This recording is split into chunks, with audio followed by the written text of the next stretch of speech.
tell you what it's all about. It's all about This My Fiancé with Morgan Jones and DJ Ambush. That's us. That's us. Thursday mornings from 7:30 to 9:06 right here on X-Ray FM. I say 9:06, but sometimes we play loose and fast, and it might be 9:07. We're trying to work on it. I love these admissions on air, you know? I don't want to get in trouble. Chase, he's lying. Okay. Oh, fair enough. Mr. Hartman. Chase, he's lying. He's making a joke-a-doodle. Oh, you know? He's cutting up. Morning, everybody. How are you? So glad you could join us. Good morning, Michelle. Michelle said, good morning.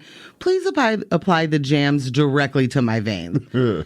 That's exactly what has to happen for me today. I can't wake up. Yeah. I have been up for nearly 2 hours, and I cannot wake up.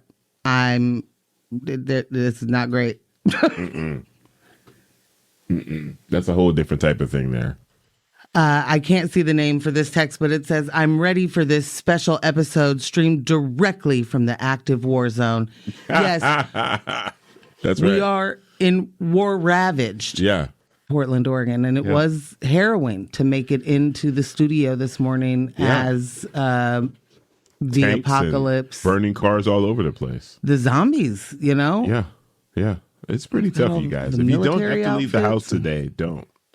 You know? It's just explosions everywhere. Yeah. Fires and rain at the same time. It's called hellfire. Yeah. Is that what it's called? That's what it's called. Right here in Portland, Oregon. Man. Yeah, I didn't see any of that, actually, on my way here. Did you take the right route? Probably not. My car flies. So, you know, I'm just above the BS, as they say. Because when they go low, I go high in my flying car. When they go low, I get high. No, okay. That seems a little too accurate, but this text says, happy birthday. Oh, nope, read it wrong. Hold on, skipped. Let's start over. Okay. Good morning, fiancés. Happy belated, Ambush. Aw. P-Town said, those blackfish. Yep. P-Town said, good rising. That is not what that says. Okay. I'm going to be the one that stops reading today. Grand rising, fiancés. Here. Good morning. Let's see. So, no to the criminal Portland on fire war town. You know, and also started with forget ice. Yeah, you know? F-Ice, man. I didn't know if I could just do the F-Ice, if that was enough, or if I think you can do just the F. Yeah, we're just on fire. We're just still on fire. We're still having a rough war. Yeah, this ravaging, it's not within going well. the federal government. It's not going well. Ain't it crazy how they can shut down but still got the money for this stuff? Matt just hit us. Good morning, Matt. Says, good morning, fiancés. I missed a few shows, but now I'm back.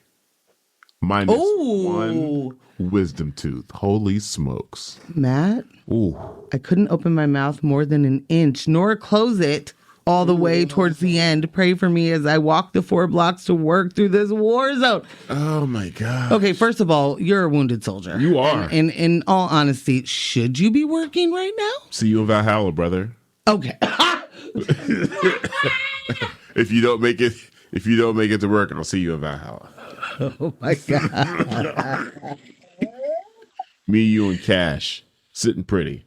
I'm literally doubled over. I can never see you in Valhalla, brother. Drinking our share of mead. I'm happy you were able to get that wisdom tooth out. Yeah. I hear that is absolutely awful. It's anguish. That is war ravaging in your mouth. Oh, 1,000%. Oh my gosh. It's from the headaches, the mouth sensitivity. There's just the throbbing. I don't have wisdom teeth, so bless you. That's genetic superiority right there. Your body was like, no, we're not doing that. That's awesome. Sheesh. I think it is awesome now that I don't have to have them taken out, but there definitely was a moment in my life as a kid that was like, so does that mean I won't be smart? Oh man, that sucks. Yeah. I have no wisdom teeth. But what do you mean they're not there? Like, what do you mean they just don't exist? Oh my God.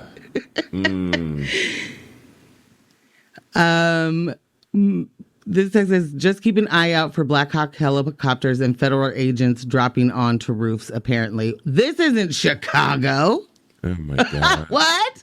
When they said there were Black Hawk helicopters circling, I was like, yeah, he's wild for that. Michelle, come on. That'll never happen here in Portland. No, in all honesty, this is terrifying, guys.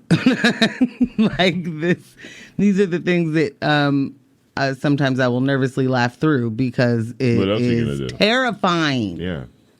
Yeah. This message says, good morning, DJs Morgan and Ambush. I'm tuning in from the East Coast. Nice. Not going to lie, I woke up thinking I missed the broadcast due to the time zone difference. Fills my heart to catch y'all live. With love for the fiancés. You're not ready. Malcolm! Malcolm, what are you doing over there? Malcolm! Malcolm, what are you doing on the East Coast? What are you doing over there? Man, are you getting some good breakfast sandwiches? Did you get a good breakfast sandwich? Yeah. I'm so delighted. Malcolm, tell us everything. Oh, tell us it all.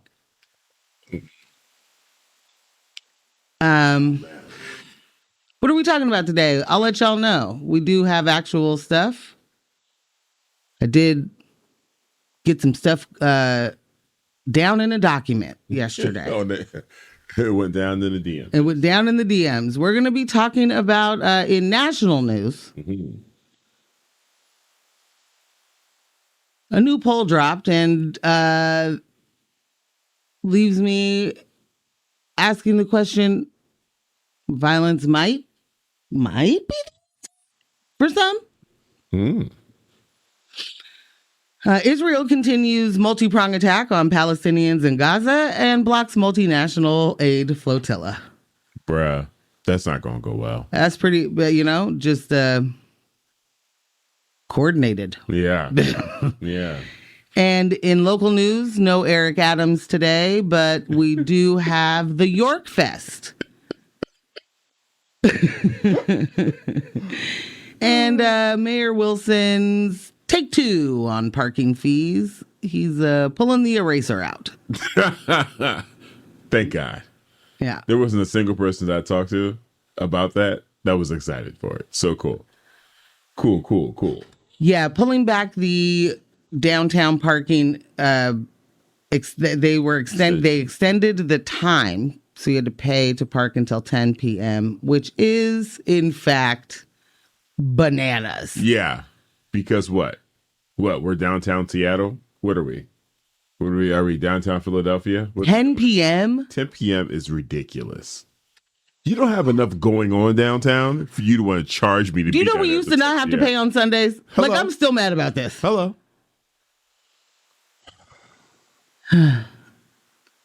Yep.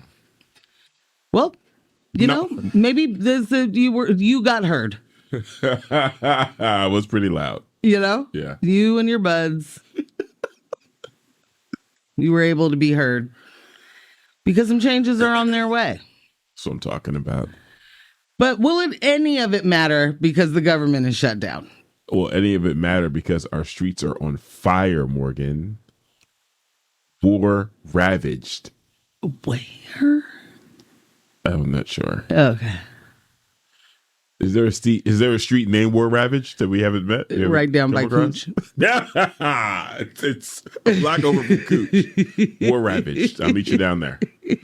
And to be clear, I'm only making that joke not because there's activities down there, but because we live in a white man's fever dream, and the fact that we pronounce that street name. Yeah. As his, given name rather than the couch that it spells.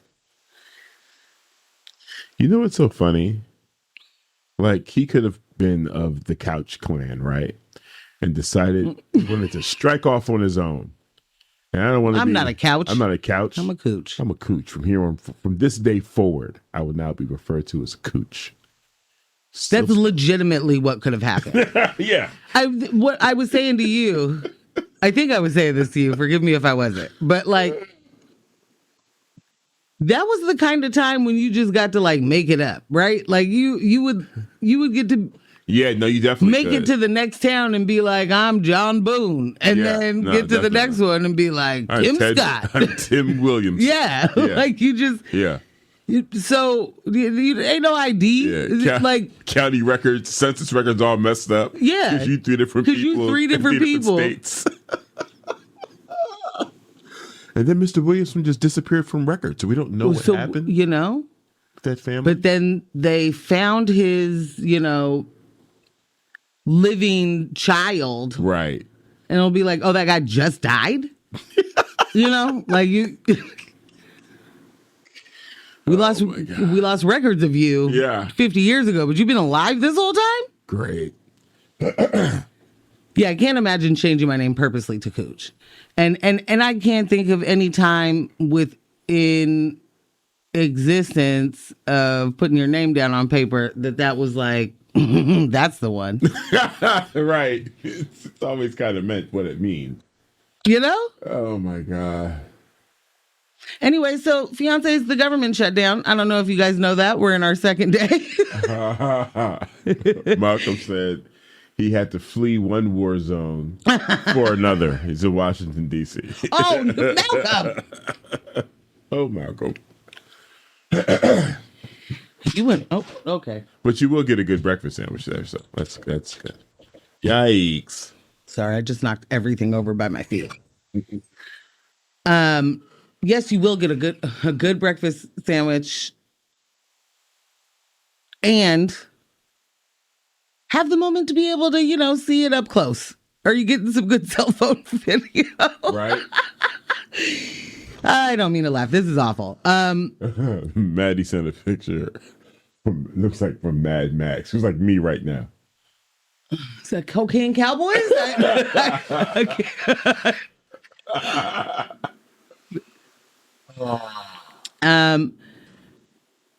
So I'll just say that both parties tried to push through temporary funding bills in the Senate. I know we go through this, 17 times a year now? Yeah. Democrats wanted to tie government funding to about $1.5 trillion in new healthcare spending. I'm pretty sure that the president of the United States called that like blackmail or something. Great. Republicans pushed for a simple extension until November. Both went down in flames, leaving federal workers still reporting to their jobs without pay. Meanwhile, Trump is making good on threats to punish Democratic states during the shutdown. His administration just froze $26 billion. That's B-nuts. 26 B-nuts in infrastructure money, including $18 billion for New York transit projects he says were tied to DEI principles. He also canceled $8 billion in what he called the Green New Scam funding. Oh, my God. For states like California, Washington, and Hawaii. I mean, you're not going to scam the president of the United States, okay? Yeah, that's what you're not going to do. The White House says mass layoffs could be next. Vice President J.D. Vance, which is one of my most least favorite sentences to say. Smoky eyes. Openly admitted. He does have some nice lashes. Openly admitted we're going to have to lay people off. It's just, this is just what has to happen. Experts are warning that the shutdown's uncertainty is already hurting the economy with stalled investments, higher borrowing costs, and wasted time. It's definitely made some impact in my portfolio. I'll tell you that much.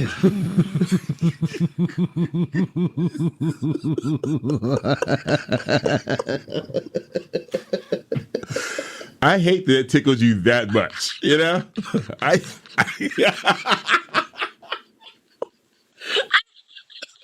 Mortgage jokes. I have a portfolio. It's more of a trapper keeper, but manila envelope. Yeah.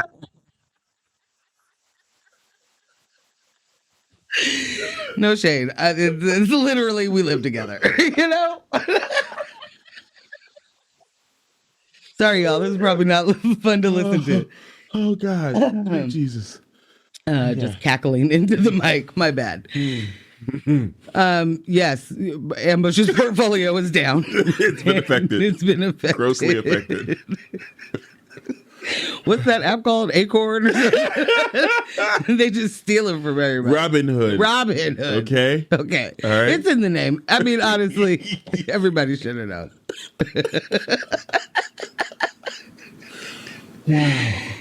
Wow. Michelle said, I do appreciate the Pritzker approach of being like, Chicago isn't war ravaged. Should we be concerned that the president is under multiple war-torn TV delusions right now? I'm just asking questions. Nah, honestly. It's the... When he said something to the effect, and he being Trump, said something to the effect of like, does the Oregon governor not know? Like, is she watching different TV than me? I don't know what's going on. She doesn't know what's going on. What am I seeing on TV? Oh my God. I was like, man, like the fail up is so wild. Yeah. Yeah. Is she seeing other things than me? Sir, you're not seeing what you're seeing. You share deep fake videos. Yeah. Right? Yeah. But you also have an entire intelligence department that could tell you flat out, like, yeah, there's no war in Portland, sir. There's nothing happening. They did not, in fact, invade Seattle. You know, working in U.S. intelligence under this administration has got to be, I don't know, I feel like they're like in an upswing for quality of life in the way that they don't really need to do their jobs, especially when it comes to the reporting, because this administration isn't interested in the actual intelligence data. They just want to hear what they want to hear. And the best way for them to do that is to produce their own sets of facts, which, like you said, sharing deep fakes, printing out stuff, circling stuff. Like, they don't read any of these reports. Like, there isn't a single person reading the real reports. No. So at this point, you really could just start putting scripts from Disney movies in the binder and just leave them on the desk and just be like, all right, it's Tuesday, but today's my Friday. I'm out of here, guys. I will see you next week. Like, yeah. Sorry, I just had like 4 inappropriate jokes happen in my head when you said the Disney thing. Okay. It's like, finally, the Epstein files. Got him. We got him.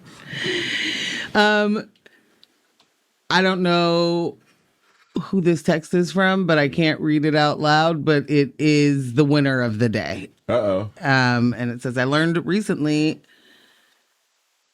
Cooch is actually pronounced see you next Tuesday street. And I hope that you guys can catch what I'm getting at. And guess who that actually is? Who is it? Winner. Oh, okay. There we go. Winner, once again. Once again, just showing up, winning the day. Yeah, that's a good one. And thank you for the warning, because I would. Yeah. I can mess that up. And to be clear, you apologized earlier, but we got a text. Someone said love the laughs. Oh, good. Love the laughs. Yeah. Well, I'm so worried about it being too loud. At the expense of my portfolio. Yes. Bye. Yeah. This one says A+ spooky season cackle, Morgan. Okay. Blobfish. Feeling good about it. Yeah. Feeling good about it. Oh my God. Man. So we talked about it on Monday, how they're looking to not just furlough people, because they're talking about they're just firing people this time. Yeah, we don't have time for that red tape, buddy. Yeah. I can't track that I need to call you back. Yeah. No, you know. Subway's hiring. We'll just start the hiring process over when it's time. And Trump was very clear when he was talking about, withholding services and stopping certain programs. And he says it like sitting at the desk, and it'll be Democrats. Like he's just saying it. Yeah.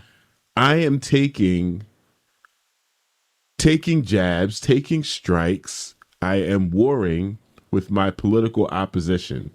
As the leader of the free world, my job is to govern everyone here. However, I will be taking shots and punishing Democrats.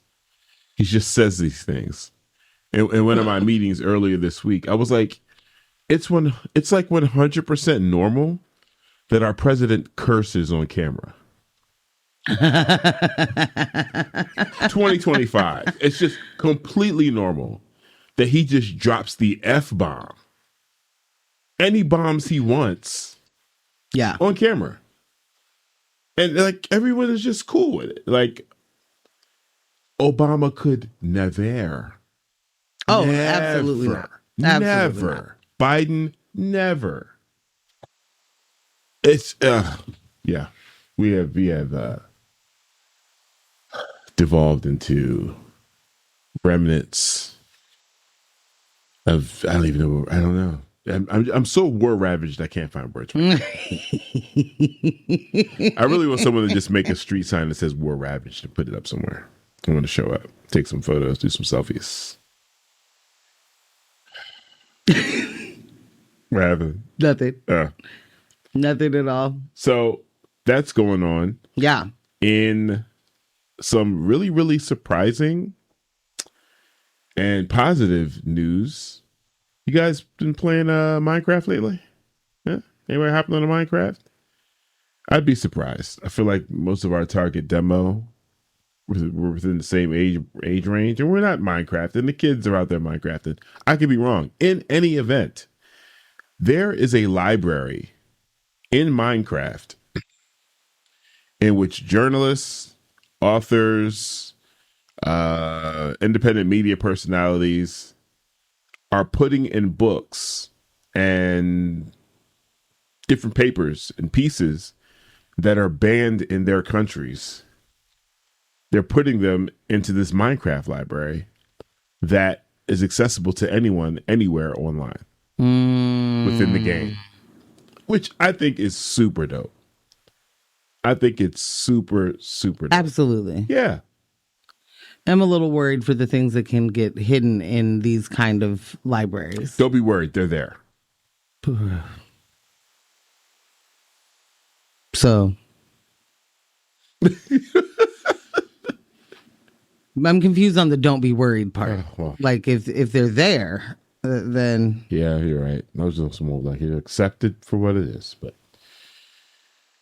yeah, that's kind of I think how we continue to be in these issues, these crises, if you will. If we continue to accept the things as they, that's what. What are you gonna do?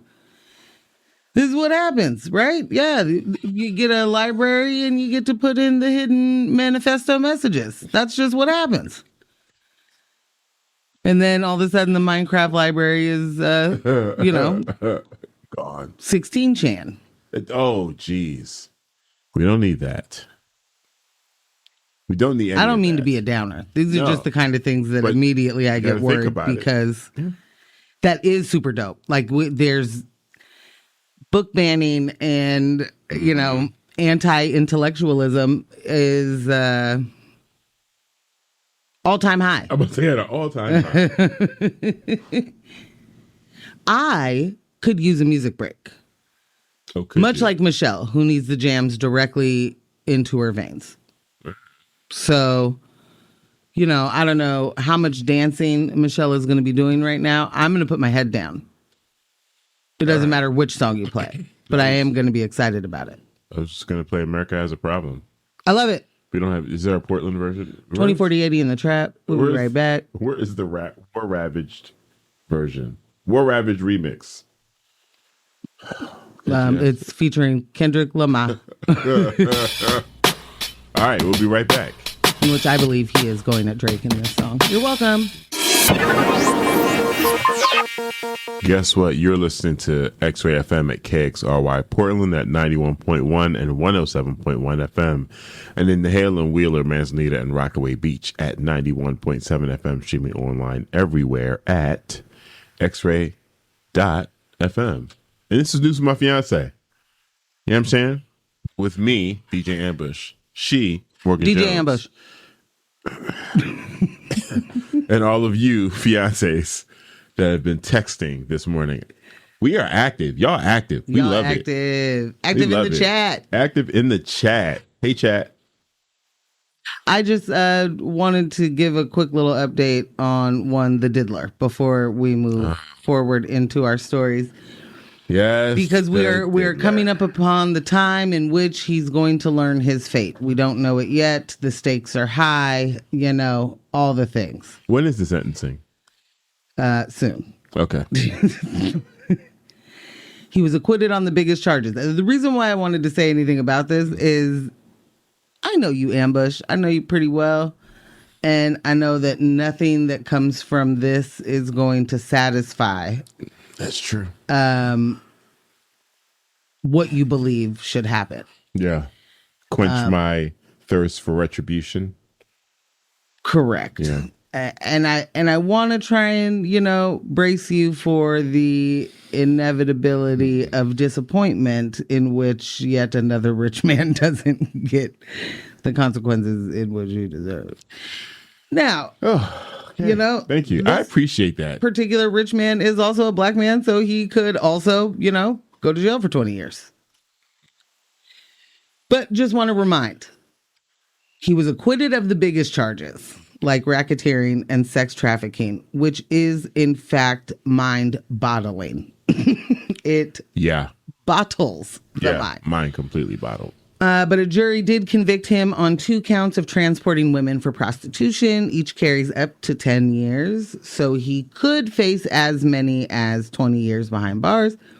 Prosecutors want at least 11. The probation office recommended 5 to 7 years. Diddy's lawyers are asking for a day and a half. No, they're pushing for just 14 months, which would mean he could walk free because he's already served that time while awaiting trial. Victims, including Cassie Ventura, say he's unrepentant and still dangerous, while his defense argues he's changed, highlighting his family and his business and the time in jail as proof. The judge ultimately has wide discretion and could even consider appeals challenging the Old Man Act that underpins his conviction. So bottom line, Diddy could spend anywhere from weeks to decades in prison, depending on how the judge weighs the abuse allegations, his celebrity status, and, of course, his ass. Huh? What say you to that, Ambush? I definitely don't think he's going to get the time that I would like him to get. Again, this is me as a baby abolitionist. I still find space and understanding for certain people that just need to be away from everyone else. I think he's probably going to get like 2 years or some crap. He's going to get something that's going to piss me off. And that's going to reward all of his supporters and sexual abusers that are in positions of power. You know what I'm saying? Like this is I don't think this is going to go the way I'd like it to go. And not in positions of power. And not in positions of power. I'm preparing myself for all the I told you so's. Yeah. And all of the y'all were just trying to take a black man. I'm preparing myself for social media to become nasty. Just to become nasty. Become. Yeah, well, Yeah. A newer wave of it based on this sentence. Latest wave. I'm preparing for the free Diddy parties, the Diddy's back parties. All of that. I'm prepared, man. I'm prepared. I'm braced. I do appreciate you taking the steps to prep me. Yeah. But yeah, I am. Yeah. When honestly, when you've lived within a locale that's been so war ravaged for so long, you kind of, it kind of shapes and kind of prepares you, shapes your perspectives and kind of prepares you for things, to come. It's just like, come on, man. Yeah. Let's be for real. No, it's exactly that. Why would I think anything, good would come out of this? You guys looking around? You see what's happening? Oh. Well, I'll tell you, there is something good coming out of Portland, even though war ravaged and can't breathe. But right. You may not have heard of it yet. Today may be your first. Okay. York Fest. What is York Fest? Well, I'm glad you asked. Fiancés, you may remember when the York statue mysteriously appeared at Mount Tabor Park back in 2021. Mm-hmm. Showed up overnight, got people talking, got vandalized, got toppled, I think is the right word. Mm-hmm. And then so for some folks, it just faded away and didn't think about it. And for others, it may have planted a seed. Nice.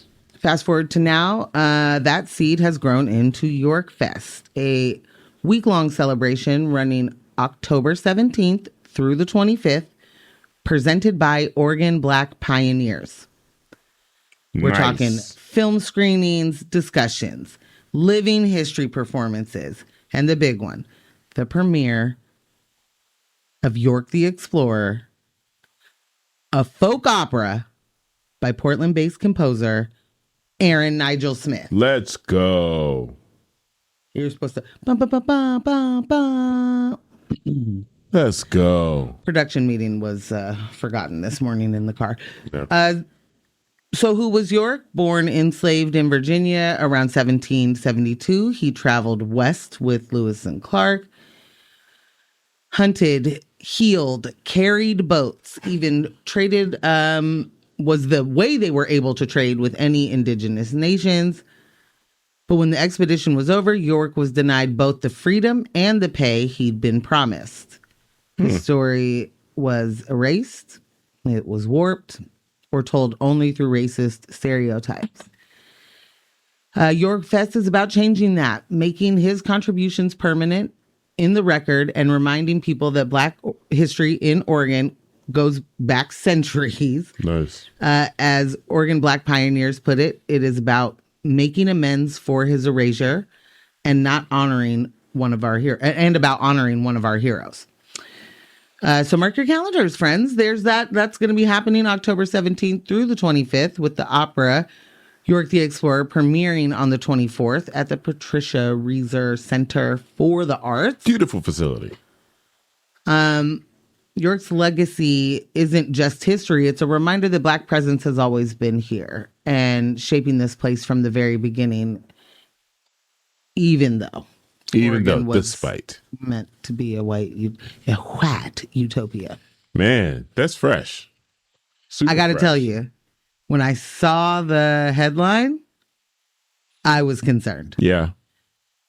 And I think this is one of the things that may be unique to being a Black person raised and born and raised in a very non-Black place. Mm-hmm. I was immediately like, what in the Sam Hill is about to happen here? So, man, was very happy to continue reading. One, knowing that Aaron Nigel Smith is involved. Exactly. Like, that's always going to be like okay. The homie. Yeah. Yes. And Oregon Black Pioneers. Hello. This wasn't a, somebody's PPP COVID scam that then they had to like throw something together real quick and be like, oh, wasn't there a statue somewhere, homie? Right. This is great. This is intentional. I'm here for it. Happy to learn more. Yeah. Sorry. The fall is fallen and I am supposed to be in bed. And I can't keep, my eyes are having a problem. I just sat there and read that. And then this eye just keeps twitching. The eyes get out of here. Yeah, pretty much. Yeah, but no, this is dope. I'm very happy to hear about this. And First one. Let's get this thing annual. Yeah. You know what I'm saying? Let's make sure it's properly funded. And let's continue that What a legacy. thought. Let's continue creating opportunities for people to learn about York and the work that man accomplished. And how so many other things, it can't go the way of everything else. If we have the opportunities to preserve information and reverse the whitewashing, we should take those opportunities every single time. Absolutely. Yeah. Huh. So we got here. I can hop into the Mary Wilson pulls the eraser out. Yeah, why not? Fiancés. Portland's mayor Keith Wilson is playing musical parking hours again. Remember this summer when he unilaterally decided paid parking downtown should go all the way to 10 p.m.? Yeah. Councilors and residents were not vibing with that move. The idea was to boost revenue for the Portland Bureau of Transportation, but Wilson didn't check with anyone before hitting go. Mm-hmm. The city council called it an overreach, and apparently he got the memo. Starting October 15th, paid parking will slide back to 7 p.m. cutoff. Wilson says while the higher rates are fine, the extended hours were a little too much for our still recovering downtown, especially small businesses. Translation: maybe don't punish folks trying to grab dinner or catch a show. Like you. Yeah. So once again, Portland gets a start and stop parking policy. Wilson 1, downtown drivers, patience 0. Yeah, man. It never made any sense along with wanting to pump your own gas. And I'm sorry. It's gonna keep coming back. Yeah. It's gonna keep coming back. I think we just did this, but I think it's important to continue to let people know how you feel, Ambush, as a not just a transplant to the area, but someone who has fallen in love with the city. Yeah. And loves it here and wants to be here and wants to help make the community better. Sorry, Absolutely. Didn't mean to kick you. And so I'm always here for your pump your own gas rant. Yeah. Or any other. Wait, Portland, why'd you choose to do that thing? Gosh, you got fooled. You got tricked into freedom talk. Oh, I'm like John Oliver. It's just going to be one of my things that just keeps coming back. It was slipping in almost, monthly. I got to get that back in to get that rant going. I mean, it does make sense, though.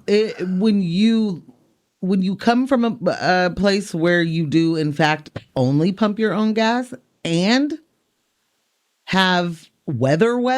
I was gonna say it's really about that torrential rain with like raindrops the size of nickels. Yeah, I don't want to be outside pumping my gas. Okay, there's snow everywhere, feet of it. I don't want to leave my car. It's properly warmed. Yeah, it's toasty in here. Now I gotta get out. I gotta walk on the inside all the way to go talk to the attendant because the thing at the pump isn't working right. And I come back out, and I got to shave off ice or whatever, and break my gas door open. Yeah, and yeah. I don't want to do any of that. No. And y'all voted for it. Yay! Well, one thing that was always getting me is we're talking about how do we get people to come back to downtown, right? And what are we going to do? We've got all this nightlife and no one going. And then you're like, also, we're going to make the parking more expensive and extend the hours for which you pay it. Oh, I'm not coming down there. No. What? No. It took me having a conversation with a small business owner for him to remind me that what it means from an employment standpoint. Like, yeah, now your employees that drive downtown have to pay for parking until 10 p.m. What are we doing?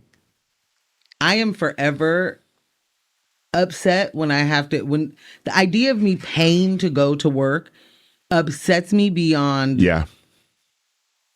Like, You really put something in my face the other day, and that was how much I hate fees. And I didn't realize that, like, that's universal. I didn't realize how big of a deal it was to me, and that I do signal that so loudly. Yeah. She hates fees, you guys. Hates them. I have a large problem with businesses charging me for their convenience and then saying it's my convenience. When you no longer have to pay human beings that you weren't paying enough money in the first place, but when you no longer have to pay human beings to do the job that gets your revenue in the door, and I'm paying money so that you get to do that, you're saving already. Yeah. And now I'm paying for your admin fee of this website or what? Like, right. For real. Right. I'm doing all the work. I'm coming to your website. I'm navigating all this application you have for me. I'm paying. I'm waiting for this circle to finish. Did it process? I don't know. Do I have to ring it up again? I don't know. I'm doing it all. Why are you charging me anything? Why are you charging? Why? I don't understand it. I just forgot what I was gonna say. Sorry.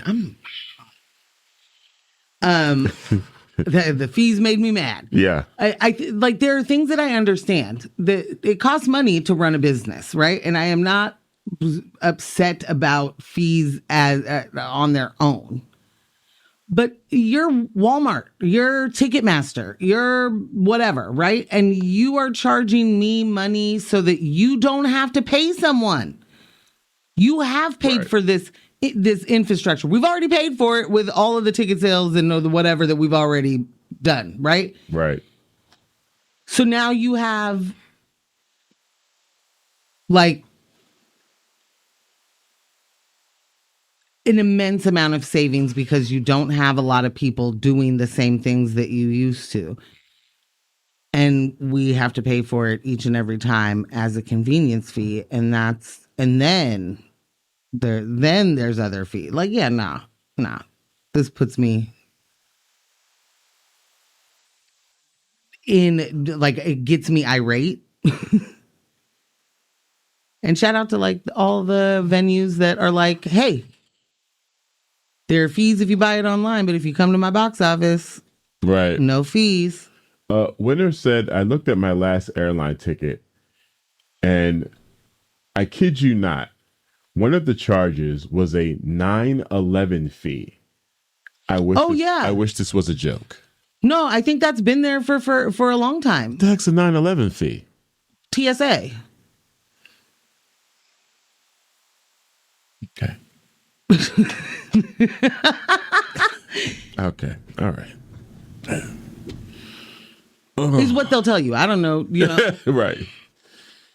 Winner. That's the thing that gets me. Remember? Okay. Wait. Let me think of this correctly.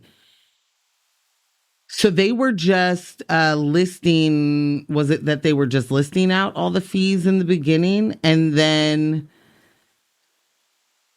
Like, and I'm sorry, I'm thinking of airlines. So an airline ticket, say it said it was $200, but then once you went to buy it, then there'd be like this long list of fees, and now your ticket's $420. Yeah.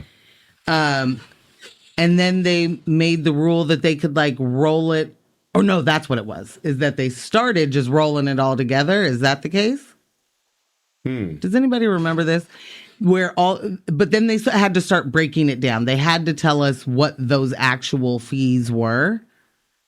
And so then you get names like 9/11 fee. What do you mean the 9/11 fee? So I'm paying today for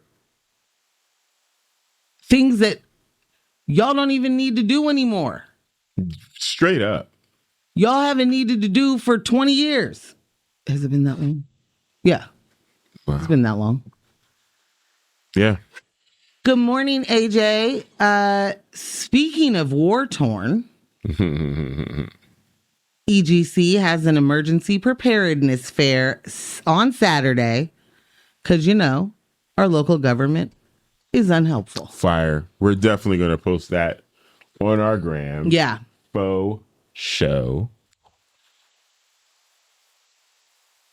Oh, Michelle, LOL. We all really did pay for 9/11. Yes. Yes. C's going to say, Ambush thinks TSA is just going to pay for itself. Right. This one says 9/11, an inside job by the airline companies so they could charge us an extra fee. That was Kenneth. Kenneth! Good morning. Somebody needs to get Andrew Callahan on that one. Get to the bottom of this one. It was an inside job by the airline industry. All for the love of fees. Michelle said, LOL, we really did pay for 9/11.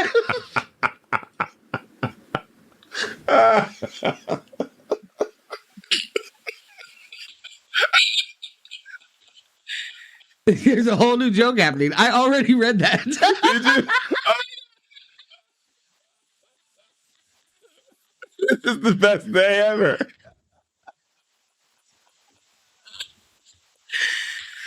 Help! Someone help! Man, that's on record. That's gonna play back hilariously.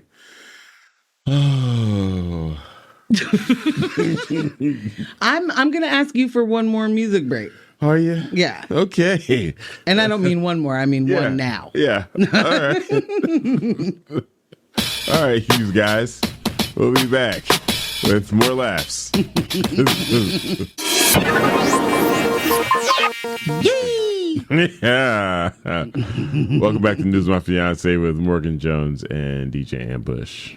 Yay area. We're in Portland. We're in Portland. We're in the Pacific Northwest, but yeah. I am actually. Yeah. A yay Aryan? Yeah. Oh, okay. I didn't like the way that sounded. Yeah. As soon as I said, not ever. Wow.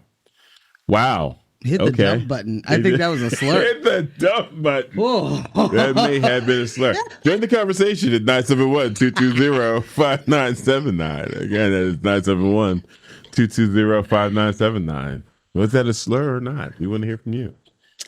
Ambush, we have a text that says, any emotional bandwidth to be mad at the Riyadh Comedy Festival? Whew. Am I saying it right? I believe so. Who's on the lineup for that? I don't know who is asking this question, but I will tell you that I always have emotional bandwidth for smoke. Give it to me. What are the details? Where is this festival at? Oh, do you know nothing of this? Is that what I saw a couple people like on a panel talking about, but I don't know what no. Yeah. I don't know what's happening. Well, so the Riyadh Comedy Festival is a large international comedy festival in Saudi Arabia. Part of the drive behind the festival is Saudi Arabia's Vision 2030 initiative, which aims to diversify the economy and boost tourism and entertainment and enhance the country's cultural offerings. I think that it, human rights concerns and the whitewashing of certain things to sort of polish Saudi Arabia's image despite its record of human rights abuses. Whoa. You know? I am looking at this list of performers. This is heavy business. The list is long, fam. The list is long. It's heavy hitters, bro. A couple of people that I'm actually kind of shocked by being there. And it's only a couple that I'm shocked by.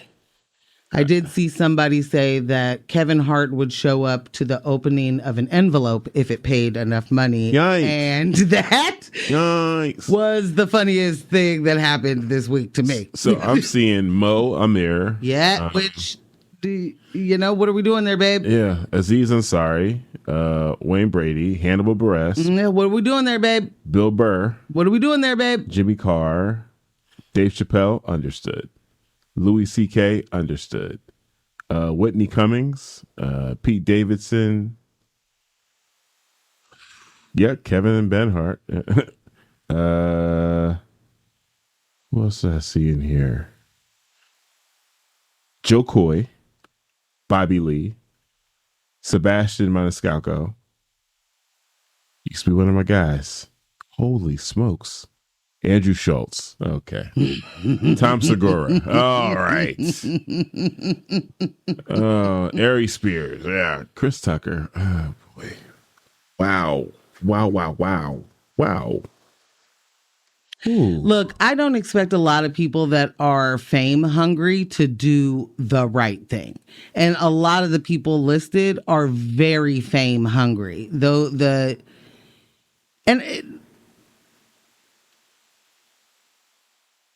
that's not to I'm sorry, I just got distracted. They're very fame hungry. Their morality, their idea of what's right is, how do I make money? And when your success is, measured by how much money you have or how many gigs you get or the big gigs you get, or now you're finally getting, flown out to somewhere else, and which one of these people don't want to go to Dubai, like, it's disheartening. But none of the people, well, I won't say none. There were a handful of people that I am a little bit shocked to see on that list. But for the most part, you are looking at a group of people who would have done this no matter what no matter which government was bringing them there. You know what I'm saying? Mm-hmm. And I don't pay attention to these comedians for this reason. You guys, you're not funny. I don't need to hear anything Whitney Cummings has to say. I don't, you know what I'm saying? Yeah. Like, I don't need to hear one more word out of Andrew Schultz's mouth. At all. But it'd be cool, I guess, if there were going to be words coming, that they would be funny. That'd be neat. I'd be heartbroken. I'd be doubled over if, like, Jay Jordan was there. Yeah. Yeah. But it is disappointing to see Black and brown people. And when I say Black and brown, that includes Asian to me. I guess it doesn't include Asian for some folks. That absolutely includes Asian to me. Bobby Lee has no business being there. Mm-hmm. Joe Coy has no business being there. But fame, like, you lose it. And the check is real. So Tim Dillon was originally slated to perform, but was removed from the list of performers because of jokes that he made on his podcast about slavery in Saudi Arabia. Official figures for how much comedians are being paid have not been released to the public, but in that podcast appearance on August 30th, Dillon said that he was being paid $375,000. Who got that? I'm sorry? Tim Dillon. And that other performers are being offered as much as $1.6 million. That's a lot of money. That is a whole lot of money. Yeah. That's a whole lot of money. And I just don't know how you go and you spend it later after you, you know what I'm saying? Like, right. I mean, I guess for me, this is the kind of thing that you wouldn't ever. I don't want the people that I find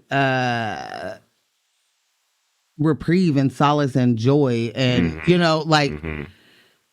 I can't get that if this is the other stuff you're doing, like and we're just not in a time in life where you can look the other way.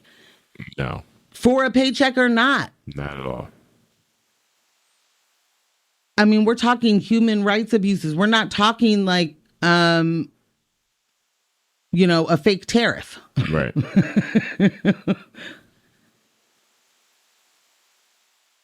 And I don't know. I think, reputation should matter a bit. And the reputation, we have gotten into this place where, and I guess I shouldn't say gotten into it. We've always been in this place because when you are actively trying to rewrite history, you are going to be looking the other way on a lot of things. And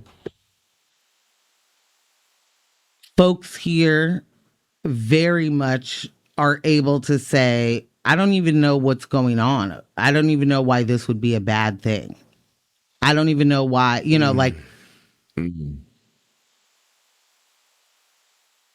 like Bill Burr can just be like, oh, I don't know. It was just a thing. You know what I mean? Like, it's just, I'm curious you don't have to pay attention to what's happening there because it's never going to hit you or whatever. I don't know. I'm curious what his explanation was. I did see that he said something, but I didn't get a chance to check it out. Yeah, I haven't looked into it because I also don't really care. Bad move. And if your immediate response isn't like, I didn't know that was a bad move and I'm apologetic for my bad move, I don't really want to hear the reasoning being the paycheck was big, or I got a family to feed. I don't want to hear that. Yeah. I do not want to hear that. That's not going to cut it. That comedian and actor, Hasim, I cannot remember his name, but I absolutely adore him. He's amazing. He also played Mo's boss, I think in season 1 when he had to quit that job because of ICE raids. He was speaking out against it. They were in some panel discussion, and Paul Scheer, another comedian, was on stage with him, and Kasim is just laying it out like boom, boom, boom, boom, boom. These are the issues with that, da da da da da da. And it's a nice little, conversation. It lasts about maybe like 2 minutes, and then at the very end of it, Paul Scheer is like, "Well, I'm only performing for like 5 minutes," and it brought, and he's not listening to perform, but when he did that, I just started dying. I'm like, This is comedy. This is great. This is how it's done. And what are we doing? It's a no, guys. It's the duality of man, right? Problematic faves and all. This text says, Morgan, reputation can't pay for the first class ticket. Kanye shrug. You're 1,000% right. Except for reputation do be working sometimes. But you're right. You're right, C's. You're right, C's. And first class is just better. So when you put it in that, perspective, maybe just, definitely taking the money from the governments that are doing human rights abuses, have been, and continue to. Yeah. Why not? Why not?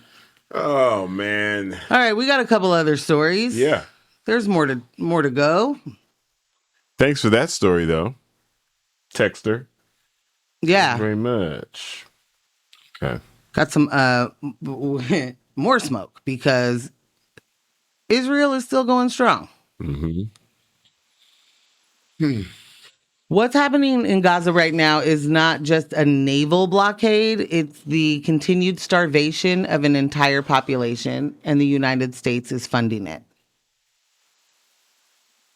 Thank you for listening to News with My Fiancé.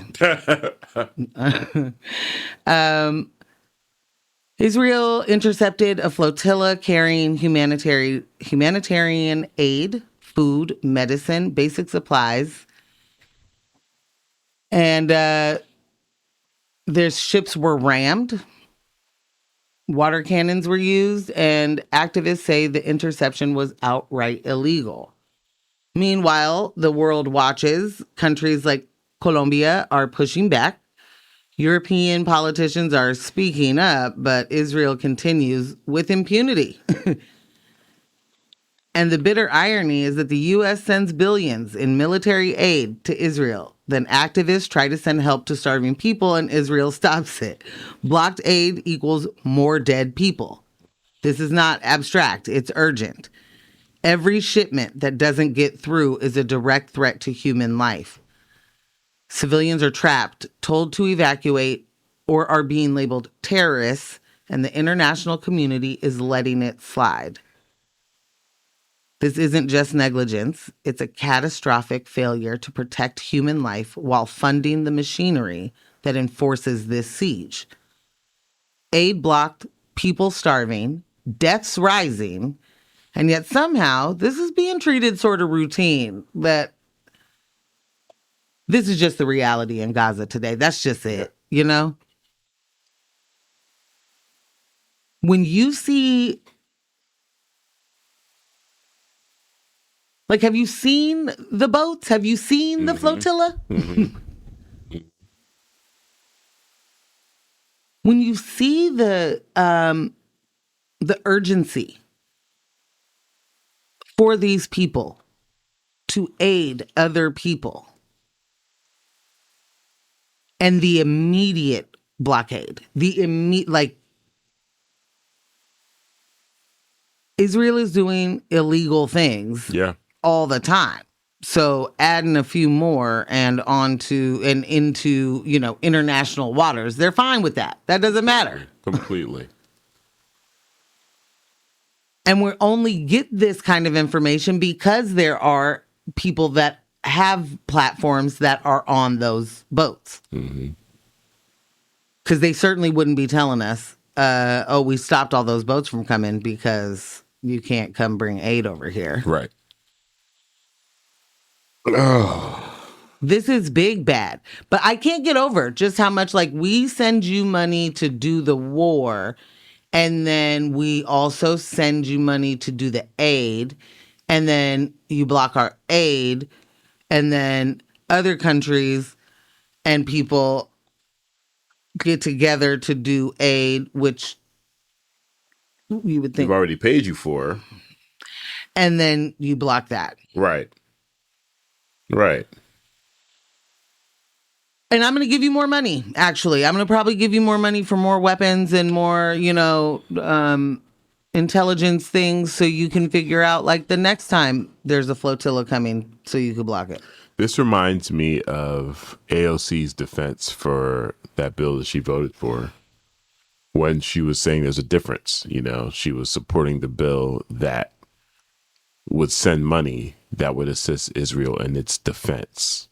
This is what Israel is doing with their defense budget. This is it. Blocking aid. There's no separation here. Defense, offense. It was a silly thing to say. And if there was another reason that she needed to vote for that, that's part of some long-term strategy that we're unaware of, then sure, whatevs. But it was like, this is what they're doing. This is simply what they're doing. You're getting paid, like you said, to provide aid. You're not doing it. Other people have taken it upon themselves. Other nations have taken it upon themselves. And you're like, no, for you either. No, there's no manner of aid that is acceptable. Whether we pay for it, whether the U.S. pays for it, whether you pay for it. No aid. No aid. No aid here. We don't want any. We don't need it. There is no war ravaging.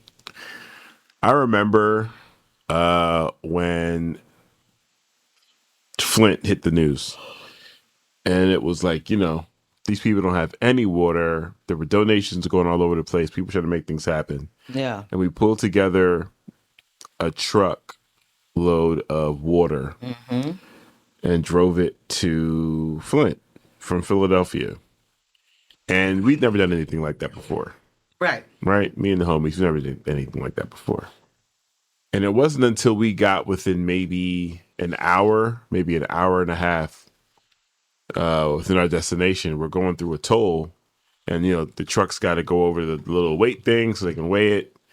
And at the toll booth, they're like, no. Like, what's the problem here? You're overweight. This truck is overweight. Don't call me fat, number one. And number two, this is water weight. Hello. Okay? Hello. This is water weight, buddy. No, we don't know anything. We're just a bunch of guys trying to fill a truck and take as much water as we can to Flint. Right? Okay. And they're like, no, you cannot be on the highway. Your truck is overweight. So we had to find... Oh, you're crumbling the infrastructure. The potential of Fiancés, you see that? The potential of this truck causing an accident, having an accident is high, and you cannot be on the highway. And I was like, makes sense. Gotcha. That's what all this swaying is on some of our turns. Okay, I get it. We have a whole, truck full of water that is moved as we make certain turns. It's counterweighting. It's just like we've never done this before. We didn't know. We had no idea. We didn't know. Yeah. We ended up having to take some city streets, find some indirect routes to get into Flint, and then we were able to distribute the water. I couldn't imagine if when we got to the border or city border or county border or something, that there were like police lined up or military lined up. You can't bring that in. I couldn't even imagine that. I would just be looking like, wait, what? What are you Don't you want some of this water? What are you talking about? This makes what? What we've been watching Israel do, what the US has been partnering with Israel to do, it's just despicable. It's wild. And the only way, it's almost like we keep saying when we look back on this, it's just going to be viewed as one of the we're actively watching them erase history. Looking back on this is going to look like something else. The way they're going to paint this, the way they're going to, reshape the narrative, it's going to be something completely different than what we're experiencing right now. This is just nasty work. Absolutely nasty work. Ugh. I don't like it. Yep. I don't like it one bit. No. No. B-Town said, so she fat shamed and to be fat shamed and told to leave. Boy, they sure tried though. We do. Man, they do try. They do. They do. All right, I'll take a music. All right. You got one of those? I do have a music break lined up for you. Good guys. Thank you much. All right, we'll be right back. Hey, we are back. Welcome back to News with my fiancé, Morgan Jones and DJ Ambush.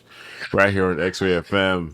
Join the conversation. Shoot us a text at 971-220-5979. Again, that is 971-220-5979.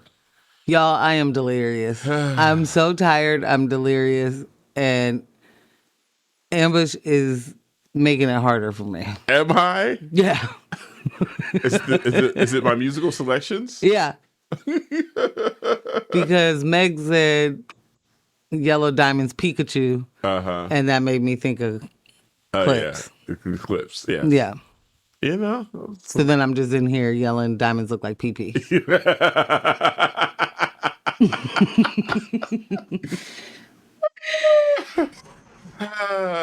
I just need to be able to listen to a little bit of tune and go to sleep. I think that's what I need to be able to do. Tune yourself to sleep. Yeah. Oh my gosh. But we do have one last story. Yeah. Ready. Do you want to read this? Do you want me to read this? I got no beef either way. No beef Wellington. Go ahead and read it. I'll chime in. More work for Morgan. Okay, I guess. Wow. So yeah, maybe violence is the answer, Ambush. Wow. Because I've had it, Want me to do all the work and then you, I don't know, get to sit there and laugh and come up with good songs to play. Fiancé, is anybody feeling on my side right now or am I overreacting? Oh my God. Yeah, okay, so let's talk about this new poll that just dropped. Nearly a third of Americans polled now say political violence might be necessary to, quote, get the country back on track. And that's up from 19% in April of 2024. This is not just a blip. This is a whole lot of people thinking violence is part of the solution. Mm-hmm. But here's what gets rarely said out loud. Most of the people actually doing the violence in this country, they're not the folks getting demonized in the headlines. They're not the folks getting ICE sent after them. No. It's right-wing extremists. And decades of data from the feds, from academics, from watchdogs show that 75 to 80% of domestic terrorism deaths since 2001 come from the far right. Left-wing incidents, single digits. And most of those are busted windows or burned equipment, not mass graves. They are property damage, not people damage. And let's give a little quick timeline of reality check, because there's a lot of political violence that does not get categorized as such. So the Charleston church massacre, there's a lot of people that don't call that political violence. They just call it racist violence. Well, guess who goes together? Yeah. In 2018, the Pittsburgh synagogue attack, 11 people gunned down during Shabbat. 2019, the El Paso Walmart, 23 people killed by a shooter who wanted to stop the, quote, Hispanic invasion. Another one that was like, well, that's not political. Are you out of your mind? Right. 2021 Capitol insurrection, like attack. 5 dead, 140 officers injured, and an open attempt to overturn an election. And right now, in 2025, we've got political assassinations of elected officials, talking heads, and targeted attacks making headlines, and the White House issuing emergency directives to blame and misdirect, but not manage. And that's political violence. Yeah. That's domestic terrorism. And yet the story gets softened, renamed, or ignored because calling it what it is would mean admitting that the biggest terror threat in America comes from white supremacists, MAGA militants, and far-right militias. And admitting that would force accountability from law enforcement. And when I say would force, let's just be clear. Would task them with it. Right. From law enforcement, from politicians, from the same system that keeps pretending it's lone wolves and isolated incidents. Meanwhile, what does get labeled terrorism? Peaceful protests. Cities the administration doesn't like. Ordinary people saying enough is enough. Right. Resources get mobilized against activists while intelligence on actual white supremacist plots sit gathering dust. And that's how you continue to break public trust. So it makes sense why some folks are looking around at the chaos, the hypocrisy, the do-nothing politicians and thinking maybe violence is the answer. That alone could be scary. But because when fear and frustration meet unchecked extremism, you get an environment that normalizes violence and erodes the norms and democracy that we're supposed to be doing. Mm-hmm. The question for us, though, fiancés, is this. When those people say, get the country back on track, whose track are they talking about? Because it's important to know that if their answer has shifted to violence, what cause are they willing to fight for? Because all the receipts say that the threat isn't a mystery. It's been here. It's been tracked. It's been ignored. So are you going to fight that, or are you mad at something else? The deliberate whitewashing and ignoring, that's helping fuel the fear, the frustration, and these rising calls for violence. Now, fiancés, I think you may know this, but I am a person who does think violence is has historically been the answer. Yeah. It's been a catalyst for change historically. It's certainly the answer for oppression, right? Mm-hmm. And we don't really call it violence when you're colonizing, when you're running up in and taking everything away from other people. We're somehow not calling that violence. Right. But the response to that would be violence somehow. Mm-hmm. I have a different view and a different relationship with that word. I have a different view and a different relationship with state violence. I have a different view and a different relationship with violence from the government. Mm-hmm. So I can understand that there are some people who would never ever think that violence could be the answer to anything. And I also understand that violence has been the way that people get power. Yeah. How people are able to liberate some. And I don't think that the people that use power to oppress get to tell us that power is not the right move. I mean, that violence isn't the right move. Right. It certainly works for you. Yeah. Consistently.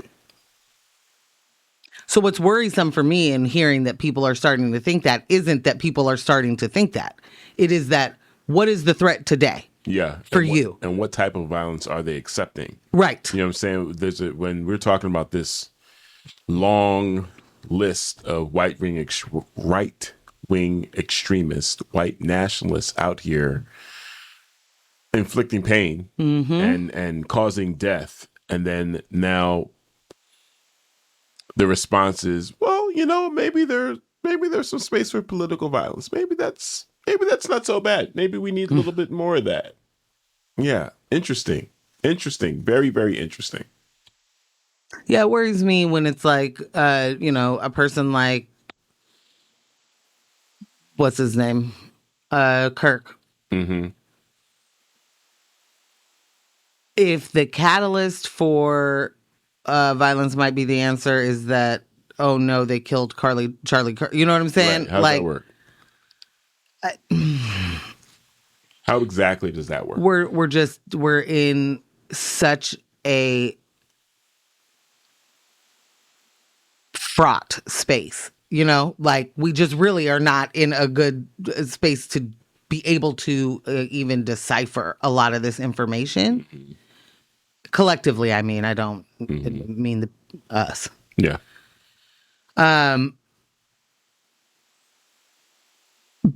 Sorry, but yeah, like we're not in a good place to even be able to collectively understand the violence that is put upon people because there are so many people that don't have any idea that violence is put upon other people. Yeah. Like there's so much education to do to get someone to even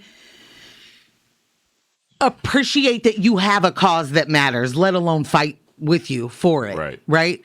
And like, that's a thing that gets me every time too. Like, how can it be this late in civilization, this late in this country's existence, and there's still people like we're all living in different worlds and different realities, and there's still people that are like, everything that the government and the police and law enforcement, like that's just.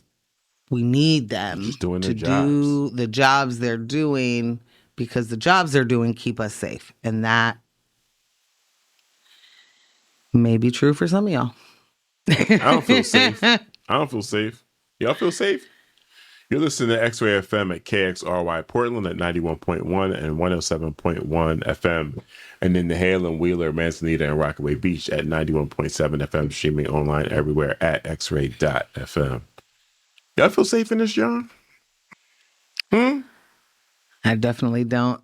This message from P-Town, just in case anyone has misplaced this image, we are on a floating rock hurling through space.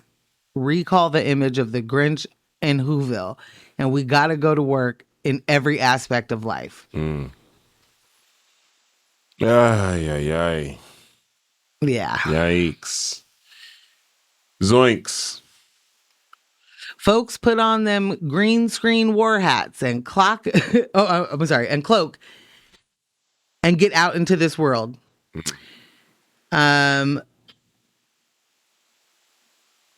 Filming cameras everywhere. They're just trying to watch us rats in a cage. Yeah.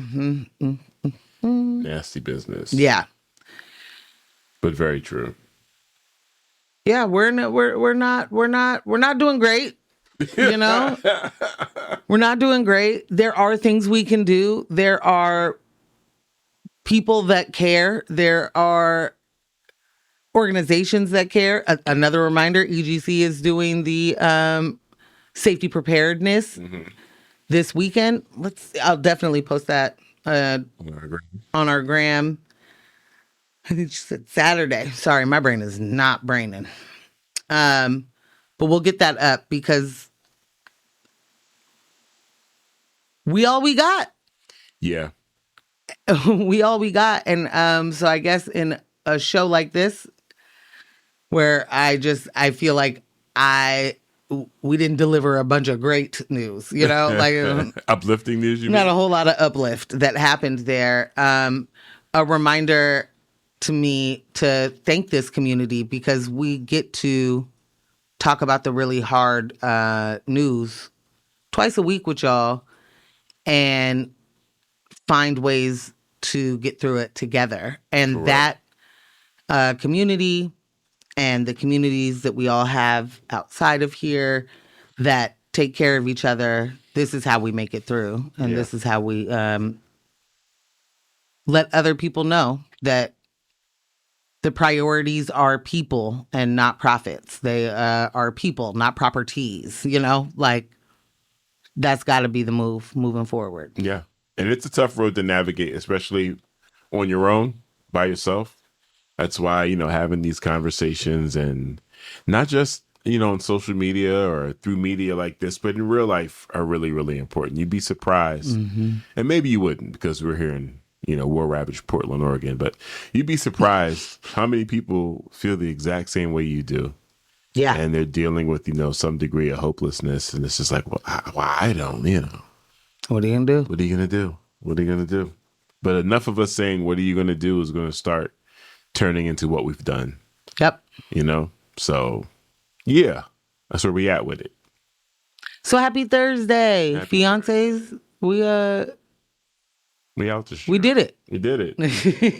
Thank you for joining us for another episode of News of My Fiancé with Morgan Jones and DJ Ambush. Me, DJ Ambush. And our illustrious podcast editor, Kyle G of Residual Audio. Bum, bum, bum, bum, bum, bum. Playlist is updated, and thank you so much for all the texts, man. This episode is littered with conversation. I love it. I love it. Shout out to y'all. The best. It is early in the morning, and y'all are up. I feel like we got more songs in today than normal, and yeah, we did. Still got a good conversation in with the folks. So. And tons, yeah, you know, for real, seriously. So, you know the deal. Please. Don't let the individuals distract you from the systems. Poverty is a policy choice. People over profits. Power to the people. None of us are free until we are all free. Thank you so much for listening. And stay tuned for Tom Hartman. Bye.